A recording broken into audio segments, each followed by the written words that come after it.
Bengal junior doctor విషయంలో ట్విస్టులు చోటు చేసుకుంటున్నాయి. ఇప్పటి వరకు ఆమె అత్యాచార ఘటనలో ప్రచారంలో ఉన్న విషయాల్లో అన్ని నిజాలు లేవన్నారు పోలీసులు. అసలు నిజాలు వేరే ఉన్నాయని పోలీసులు స్పష్టం చేస్తున్నారు.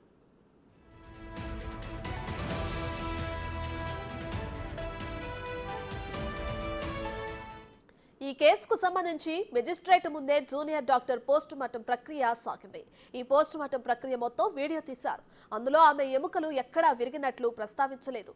మెడికో మృతి అసహజ మరణంగా నమోదు చేయడంపై పలు అనుమానాలున్నాయని హైకోర్టు వ్యాఖ్యానించింది. ఆసుపత్రి యంత్రాంగం కేసు ఎందుకు నమోదు చేయలేదని హైకోర్టు ప్రశ్నించింది. ఎటువంటి ఫిర్యాదులు రాకపోవడంతో మొదట అసహజ మరణంగా కేసు నమోదు చేశారు పోలీసులని చెప్పింది.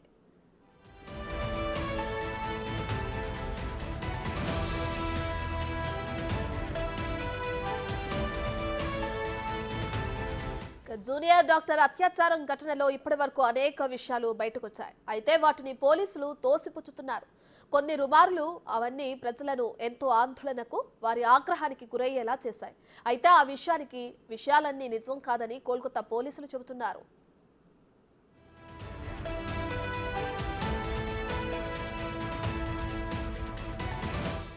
అయితే కొంత అసత్య సమాచారాన్ని బయటకు చెబుతున్నారని, ఇలాంటి విషయాలపై అలాంటి అసత్య ప్రచారాలు ఎలా చేస్తారని పోలీసులు ఆగ్రహించారు.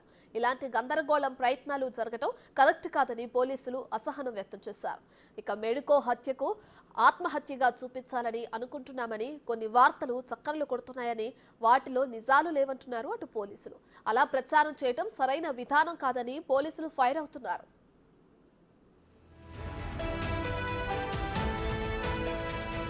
జూనియర్ డాక్టర్ చనిపోవడం అసహజ మరణంగా నమోదు చేశారు. దీనిపై కోర్టు పలు విషయాలు వెల్లడించింది.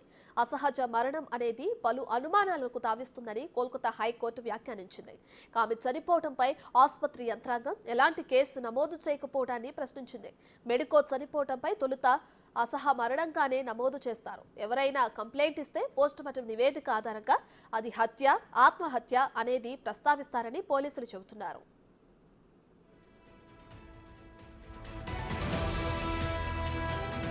అయితే ఈ ఘటనలో కొన్ని పేర్లు బయటకొచ్చాయి. కొందరు జూనియర్ డాక్టర్లను అనుమానితులుగా చెబుతున్నారు. ఒక్క వాలంటీర్ పేరు మినహా ఇప్పటి వరకు ఏ ఏజెన్సీ కూడా ఇతర అనుమానితుల పేర్లను రికార్డుల్లో నమోదు చేయలేదు. ఈ కేసులో పెద్ద వ్యక్తుల పేర్లున్నట్లు వస్తున్న వాటిని తోసిపుచ్చారు.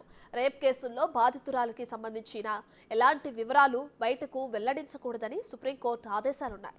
అందుకే ఆ విషయాలను బయటకు చెప్పడం లేదు. అలా చెబితే ఆ ఆదేశాలను ఉల్లంఘించడమే అవుతుంది అంటున్నారు.